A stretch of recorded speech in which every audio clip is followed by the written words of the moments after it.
Historia e Yunusit a.s.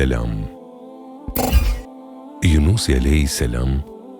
konsiderohet nga pejgamberët më të mëdhenj të Ben Israilve, të cilin Allahu e dërgoi tek banorët e Ninves në zonën e Mosulit. Ai i ftoi njerëzit për tek Allahu, por ata refuzuan. Ai e vazhdoi thirrjen e tij, por ata përsëri e refuzuan.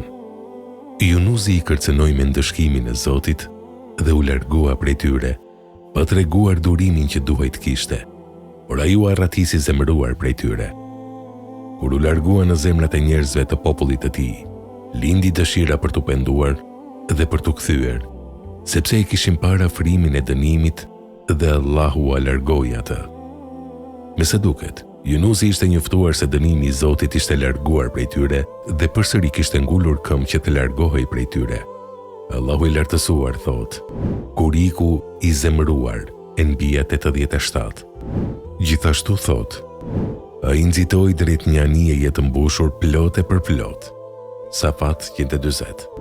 Ai hipi në anije të mbushur plotë për plot me njerëz dhe mallra, dhe kur arriti në mes të detit, anija gati sa nuk u mbyt.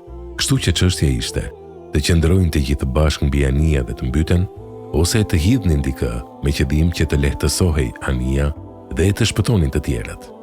Ata zgjodhen opsionin e fundit dhe për të qenë të drejtë dhe të suksesshëm hodhën short, dhe shorti i ra disa njerëzve ku mes tyre ishte edhe Yunusi a.s.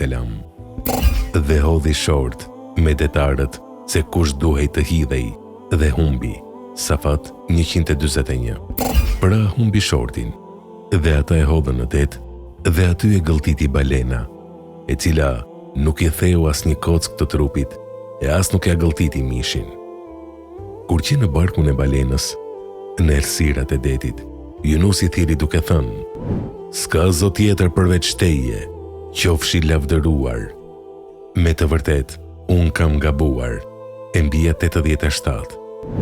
Allahu e urdhëroi balenën që ta hidhte Yunusin në një breg të shkret. Ai doli nga barku i balenës si një zog që dilte nga veza, në kulmin e dobësisë dhe këputjes. Por Allahu e mëshiroi dhe i nxori një bim kungulli, e cila i bëri hije derisa u forcua dhe u çua në këmbë. Pas kësaj, Allahu e urdhëroi që të kthehej tek populli i tij, t'i mësonte dhe t'i ftonte në rrugë të drejtë. Kështu ata ju përgjigjen ndërkohë që numri i tyre ishte 100.000 apo edhe më tepër, të cilët i besuan, dhe Zoti i la deri në një afat të caktuar. Në këtë ndodhi, mësojmë qortimin që Allahu i bëri Yunusit a.s.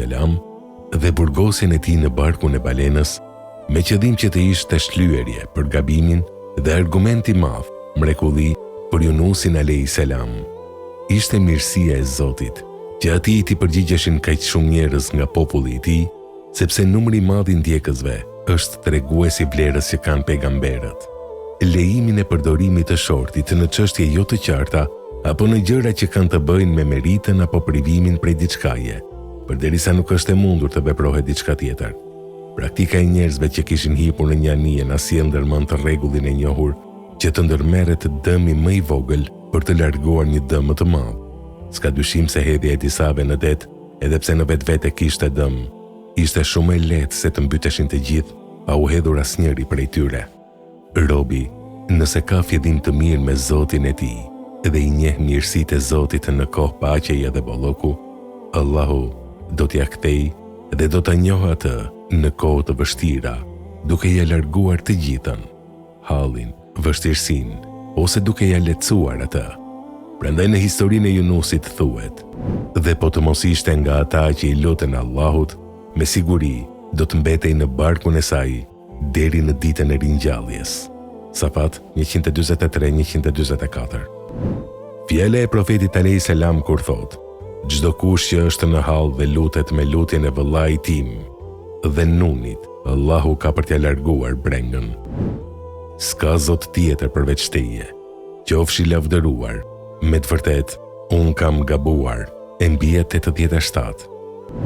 Imani shpëton njeriu nga të merret edhe vështirësitë. Kjo bazuar në fjalën e Allahut që thot, kështu ne i shpëtojmë besimtarët. Enbia 88. Do me thënë, i shpëtojmë kur bie në vështirësi për shkak të imanit që ata kanë.